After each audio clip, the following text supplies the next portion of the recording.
Okay, so we're going to start with the Depression. We're in 1934 in the Depression. And I want you to tell me what it was like. Well, even for somebody protected, working, didn't have to worry about money, it was still awful because you could not shut yourself off from what was happening. And just to interview people for a nursing job for the baby or a cook, I had to have a cook and a guy to do whatever they do, and it was just awful. The need for a job was so terrible. I don't know what the figures were, but there was one point when 1 worker in 4 was out of a job, and there was no backup, no government help to speak of. By 34, there might have been just a little bit of works progress, whatever they're called, those initials, but they hadn't really amounted to very much. And a person would be lucky to have 2 days' work a week on one of the government projects, and that was it. You had said to me that people were...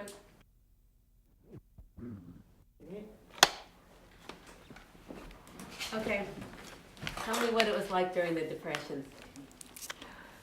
Well, the Depression was awful.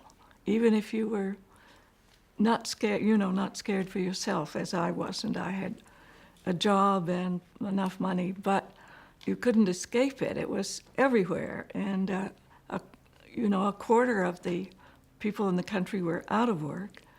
And for instance, it was just murder to interview people for domestic help because their need was so intense. Without a job, it was terrible to be poor in this country at that time because there was no dole and no welfare. But to be without a job when you were used to working was especially painful. And what somebody like me tended to do was to hire the people that needed it the worst instead of the people that were best for it. So I was always in terrible trouble. Anyway, my point is that you didn't escape it, even though in the studio and among your friends you tried to, have a good time. That was what life was about, after all. It crept in everywhere. So, but when you were at the studio, you kind of were oblivious to it. It was like pretended like no problems existed. Inside the studio, it was all work and fun. At that time, work was fun.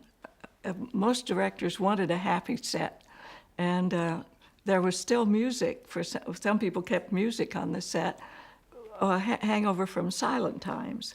Of course, the difference was that the music didn't play during the acting, only between, but that was a lot of fun. And people mostly, they told dirty jokes and tried to have a good time.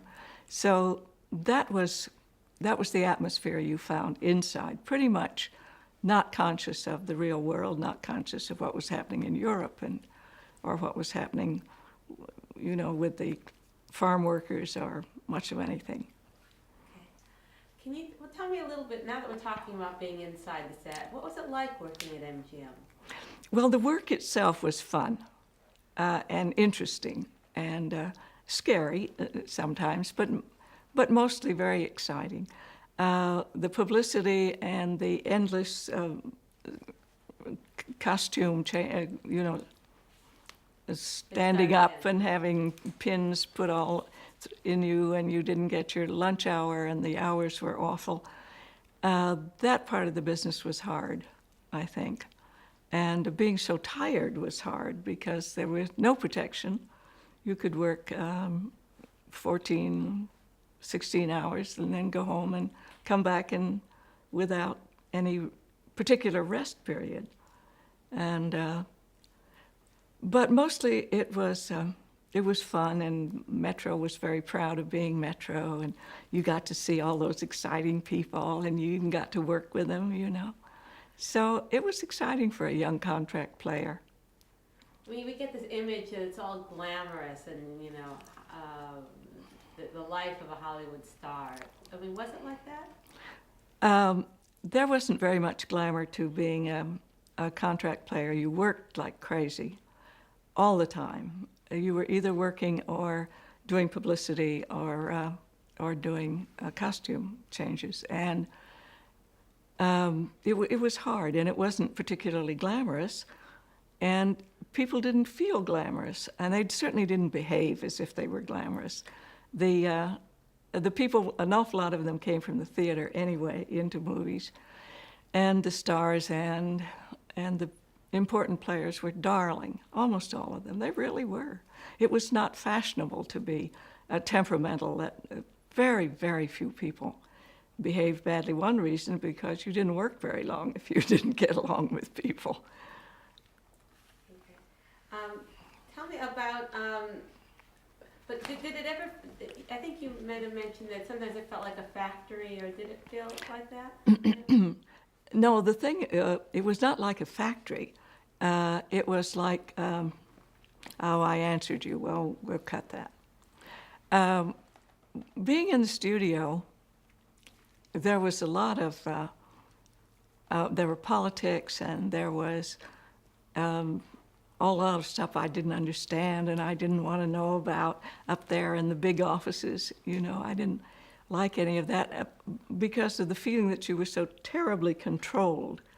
And I was 20 when I went to Metro. And so they felt, or Mayor in particular, that they knew what was best for me, including whether I should get married and how I should behave. And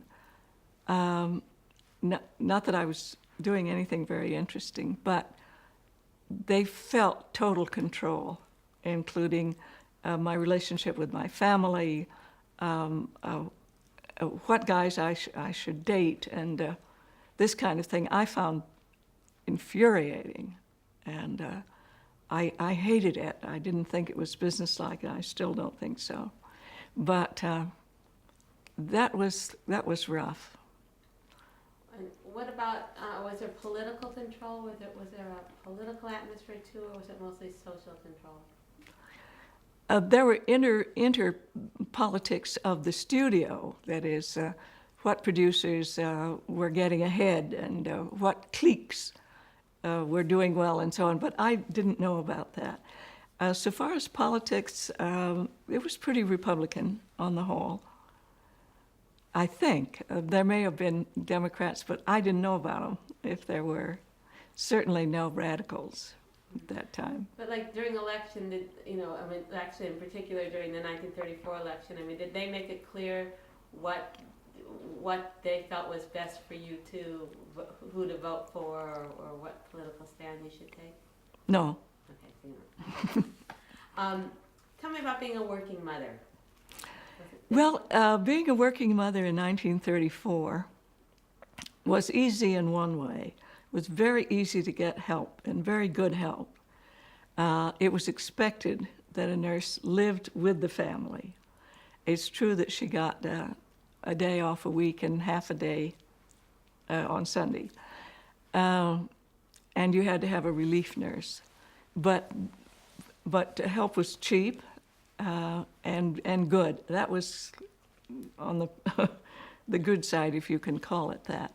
At the same time, it was awful because of the hours, and the studio had no respect as long as you were on your feet.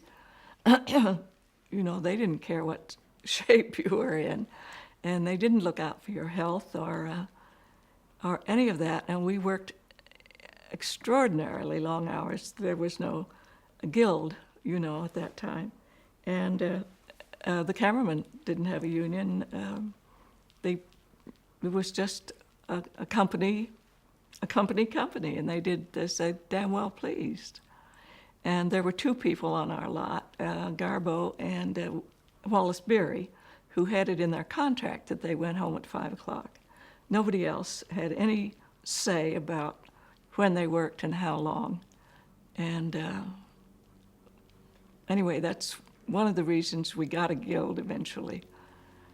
You're telling me that in, I think, 1934 you made 11 pictures in a year? No, the first... Wait a second. 32. Wait, this to go by.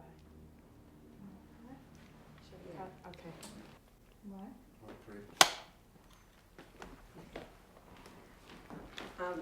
Can you tell me, like, for example, how many pictures you made in a year? Well, my first year at Metro, I made the most. That was 11 pictures within a year. Of course, the parts were small, but nevertheless, it kept me mighty busy, and I was awful skinny at the end of the year. Can you tell me about the 50% pay cuts? Oh, well, when the studios got very frightened that they might be taken over by the banks, this was their great fear always, they declared and, agreed among themselves that all of the studios would demand that everybody take a 50% pay cut, and even the producers, in a gracious way, cut their salaries too. A secretary made $18 a week. So for those weeks, I've forgotten how long it lasted, a couple of months, I think, they got $9. And I think I was making $125, so I got half of that. And where were you in? I'm sorry. Where at? I thought you said there was 16. Yeah, that's how we have to change. Well, I think that's why they made dinner at 8. Yes. Okay, what is that? We ready? Yeah. Okay. Begin. Well, in 32 or 3, the studios got panicky because they were sure they were going to be taken over by the banks, they were going to go bankrupt, and it was all going to be terrible. And they got together and decided that everybody would take a 50% pay cut for an unlimited amount of time. We didn't know how long it would happen, but we agreed because we didn't have much choice. There were 2 people that didn't agree, Greta Garbo and Wallace Beery. But so Metro quick got everybody together and made dinner at 8. We got everybody for half price. So.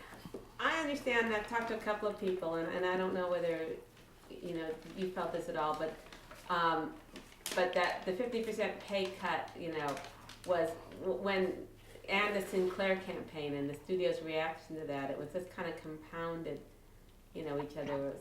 Do you remember anything on that? I know you said you weren't that aware of the Sinclair campaign at the time, but was it like enough is enough type feeling? Well, Mayor, I think Metro was the head of the anti-Upton Sinclair campaign, and I know a young director that they had shoot those supposed interviews with the men on the street, except the men on the street were well paid, and they were dressed to look very dirty and messy and drunk and awful, and they were the people that were for Upton Sinclair. And the director became quite disillusioned with what was supposed to be the truth as Metro saw it, and quit. He wouldn't do it after a while. It was, I think any fool looking at it would know it was a fake, but maybe not. And that was run in newsreels all the time. Okay. What did you think about Mayer and Thalberg? What were your impressions of them? Well, Mayer was, a benevolent dictator, he thought, and a lot of people found that very irritating. I didn't much like it. Thalberg, of course, was the bright young, up-and-coming everything producer. He's a person that had been ill as a kid and read all his life. He was in bed for years and read and read and read and read. And he had a wonderful story mind. He was not a particularly attractive person, and he was not at all nice to actors. But I think that he was very valuable. In the first place, he understood one thing, which everybody at Metro agreed, that movies were made for women. That was the audience. If they went to the movies, then they took the men and the kids and went to the movies. And the movies were about women, mainly. and what was considered women's problems at the time, like whether to admit you were not a virgin when you got married, or whether to work after you got married, and stuff like that. Okay. But together they exerted the control in the thing, or was it mostly Mayer as a Mayer. dictator? Mayer was a total dictator. Okay. Can you tell me a little bit about working on Our Daily Bread? What was your experience like? What was King Vidor's, vision? Well, the studio loaned me to King Vidor to make Our Daily Bread, and it was not the kind of part I really was very interested in, because it was a goody-goody lead, and I was much more interested in playing women who died or killed people or had fierce problems and so on. But nevertheless, it was it was a lovely script and very interesting, and so we were going to shoot it in Tarzana. So I went out to Tarzana. There were 4 houses there. One belonged to Edgar Rice Burroughs. It was his big house. Then there were 3 little houses. So I rented one of the little houses, which little house was 3 bedrooms and a maid's room. And so I guess it was about a 9-room house. But anyway, that cost $135 a month. And we moved out there for the duration of the shooting. It was a very pleasant picture, because King Vidor was a very easygoing, friendly fella and never bossed anybody around, and had a very wonderful attitude toward films. He was a very musical person. His films always, you can see, are similar to music. And the climax of Daily Bread was his idea, of course, and set to music by metronome. When we shot those scenes, there was a metronome going for us all the time. And there was one that didn't get in the movie. I was kind of sorry, where we we fed the workers by night. It was a beautiful stuff, with moonlight and fires and the metronome going boom, boom. But that didn't get everything. Not everything could get in the picture. But it was a very interesting experience, and I had no idea what a co-op was, and I didn't know whether it was a good idea or not. But I think that King, who was a conservative person, had an idea that people should just get together and help each other, and not depend on the government. And in this case, not to depend on big business either, which was doing rather poorly at the time. But people have said, how could it be that a person so conservative would take his own money, and he was notoriously conservative where money was concerned, take his own money and blow it on this picture. He didn't have a good release for it. He was in trouble. He had to borrow more money, and he mortgaged his property, and he was passionate about it. Was this a vision that he felt, or do you know, was this a vision that he felt was shared by a lot of people, and that's why he felt the film would be? I'm ashamed to say I don't know. Okay. I was not given to theorizing at the time. Were you aware at all at the time that the film was not released in California during the Sinclair campaign? No, okay. I didn't know it. Okay. Did people talk? I mean, like doing a film like Our Daily Bread, which deals with kind of a social problem. Did you ever talk about any of the content, or what or how to act the scene in a certain way because of the kinds of emotions or problems that it evoked? Well, when you have a picture about the unemployed, everybody has a story to tell, and there was a lot of talk about unemployment, and unemployment's nothing new to actors, for God's sake. So there was a lot of talk about unemployment and what it does to people. Not very much talk about any way to solve it, I don't think. Okay. can you tell me a little bit about, do you remember about working on Gabriel over the White House? Gabriel over the White House was the brainchild of William Randolph Hearst. And he financed it, wanted it put on. He was in favor of Roosevelt at the time, felt that he was the savior of the country. And so he made this picture about a no-good who gets a knock in the head and becomes an angel and is going to bring peace to the world by blowing up our Navy, which he does. It's extraordinary to think now that that picture could ever have been made. It's just so naive.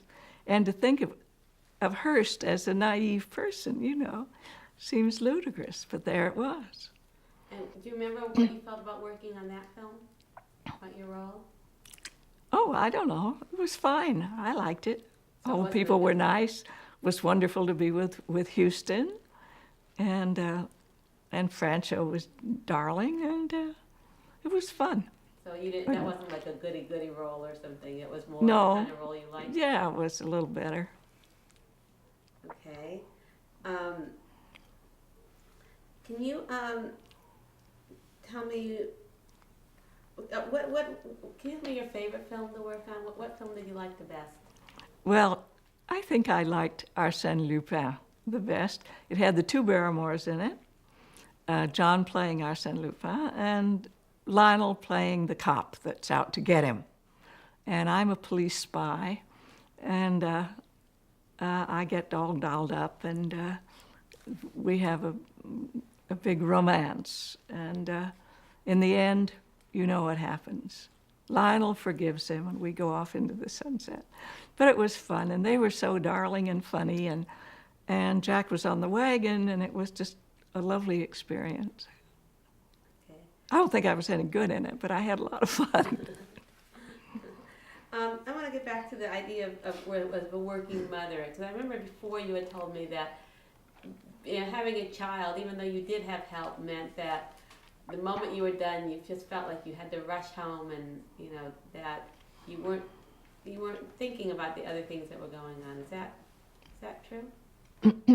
It was, it's just awful to I'm sorry. be a mother.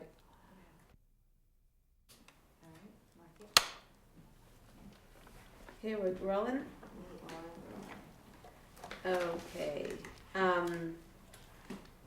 Tell me about why you decided to become an actress. Well, I didn't decide to become an actress, really. I decided to become a doctor, but my family ran out of money, and I had to leave college after only a year. And I wasn't prepared for anything. I went to work in a department store, and I knew that was not my future. So I decided to take, my family would let me live at home for a year, you know, without contributing much. So I thought I'll take a year and give it a crack, because I'd always been in all the school plays, you know, but that was just for fun. And so I made the rounds, and I did a few plays. There was some theater in LA at the time, small parts in some plays, and I did some radio, and I went round and round from the studios. At the end of the year, I hadn't got anywhere, so I sold my books and said, well, I'll give it 6 more months. And in about 3 months, I had a contract at Metro. But I had never planned. I wasn't good looking enough, and I thought you had to be wonderful.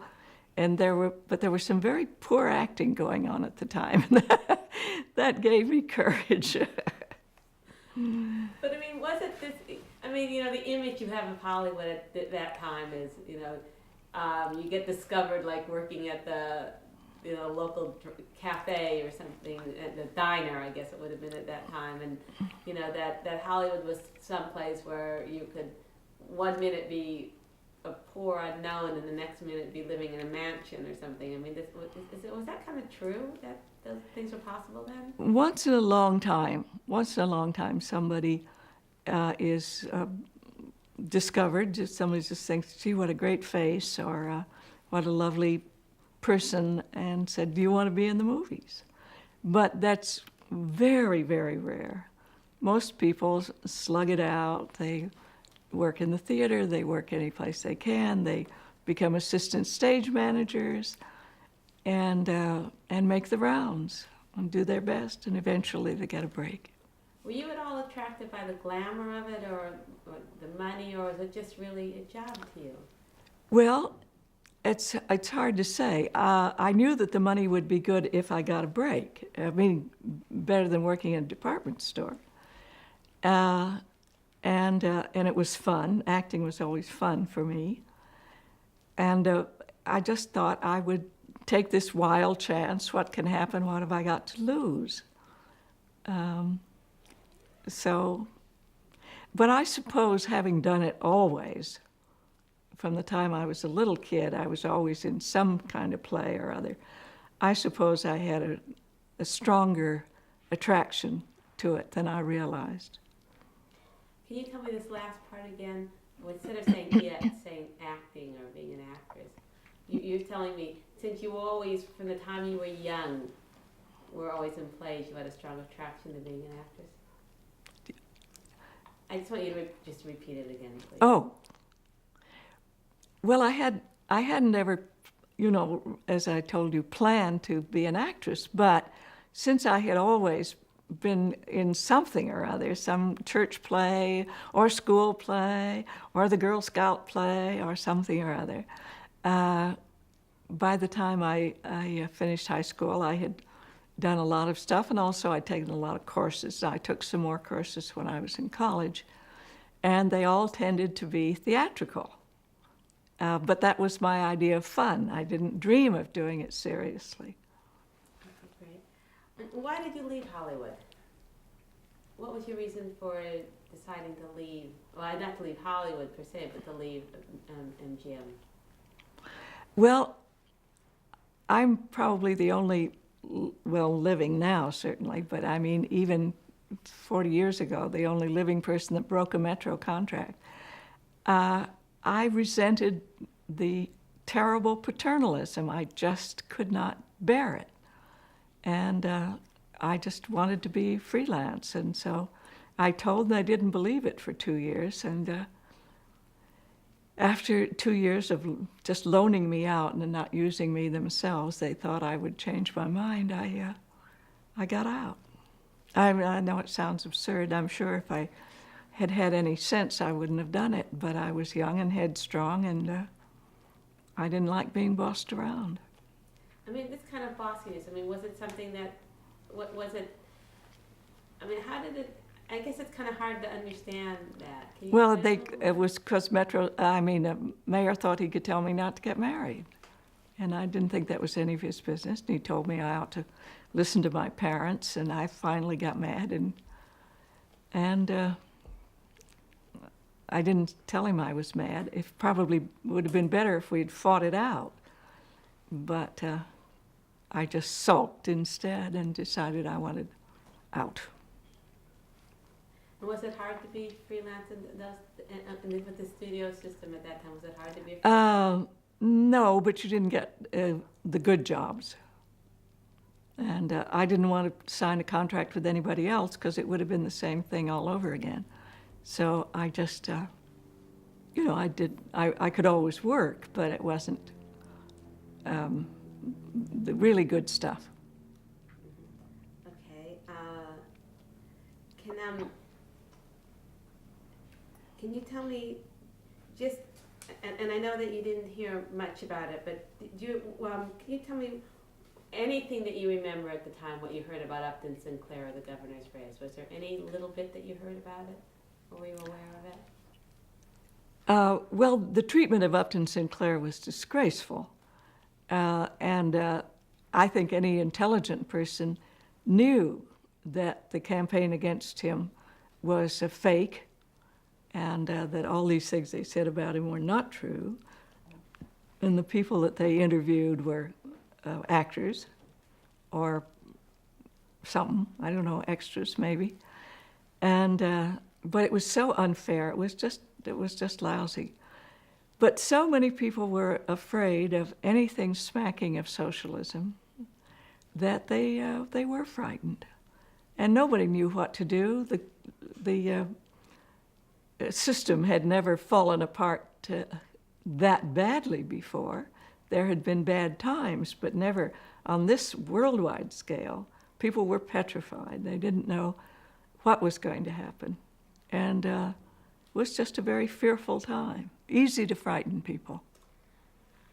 I know that you said also that you didn't experience, I mean, in terms of the studios, any kind of direct experience about them telling you not to vote for Sinclair or trying to influence you politically. But did the atmosphere exist that people may have been, actors or writers, may have been afraid to express their own opinion politically, or was it not that way? No, I don't think actors were not very political, most of them. And what they had to say was of no importance to anybody. No, I don't think actors were given a bad time about their politics. Their politics at that time were, are you a Democrat or a Republican? There was later that the radical actors appeared from New York, Okay. pretty much. You told me that the, Can we go to second, Okay. please?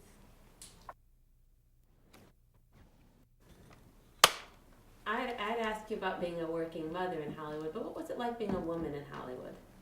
An actress, was Well, it was nice being a woman in Hollywood. Unlike wives who were not working, had a very rough go, but actresses had a very good time. And you were invited in with the fellas, really. You know, you could do almost anything. If you wanted to see the rushes, you could. And at parties, men talked to you when they didn't talk to their wives. And as I said, it was the era when the big stars were women. There were a few very big male stars, but most of them were women, and the stories were about women. And a working actress had a very good time, I thought, on the whole. Was there a picture that you wanted to play in that you Oh, weren't sure. able to? How many pictures I didn't get? 100.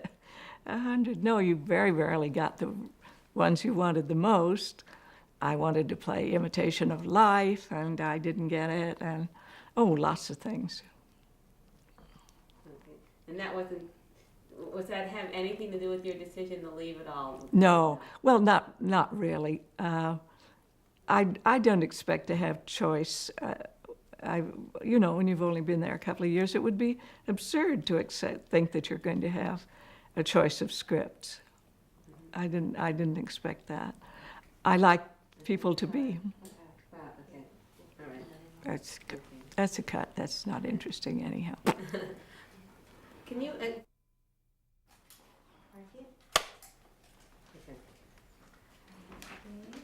Okay, let's start with telling me what a contract player is. Well, a contract player belongs to the studio. He's a piece of property, a valuable one, and if they're smart, well taken care of, but you have very little power. And for the first year, there's an option after 6 months, which the studio may or may not pick up. After that, there's an option once a year, which the studio may or may not pick up. You have nothing to say about that. If you don't like it, too bad. And you have no choice of parts, of course. You have to go to the publicity office when they tell you. Publicity department, you have to go to makeup when they tell you have to go to the hairdresser when they tell you have to go and be fitted and fitted and fitted and fitted.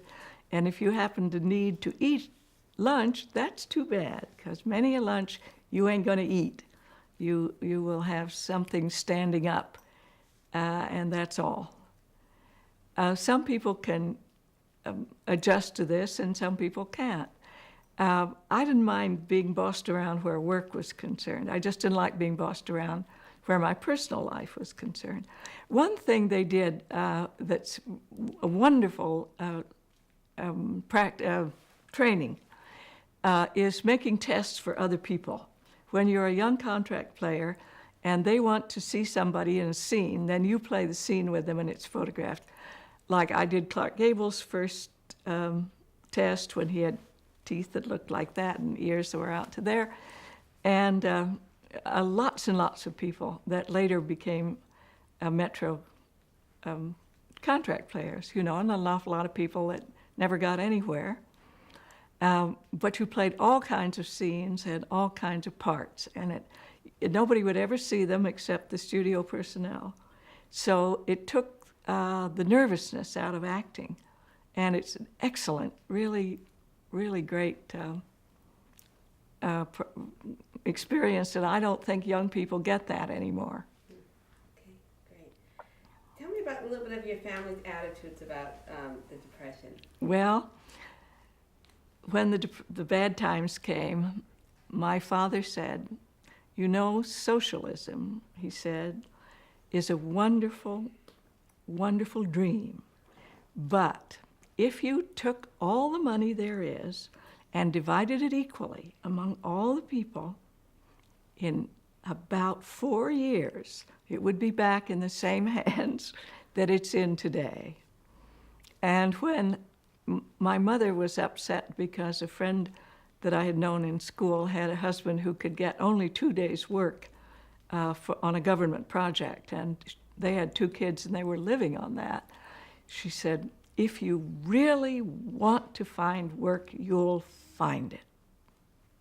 And do you think that was those were common feelings at that time? Well, I don't think all people were quite that well-meaning and absurd, but an awful lot. Okay. Can you just tell me back, just to repeat about being a doctor? You originally wanted to be a doctor and then you went into acting? Well, I never planned to be an actress. I had planned to be a doctor. And I had been in all the school plays all my life, but my interest was to be a stalwart member of the community with a good income and respect and do good and so on, and medicine seemed to me the thing to do. But my family, Excuse me, okay. Finish about my family. My family ran out of money when I was in college, and I had to leave and go to work. And I wasn't prepared for anything. I got a job in a department store, and that was not a thing that I was at all interested in. Okay. Okay. Next is room tone for Karen Morley Gough's interview. I think we're after room tone.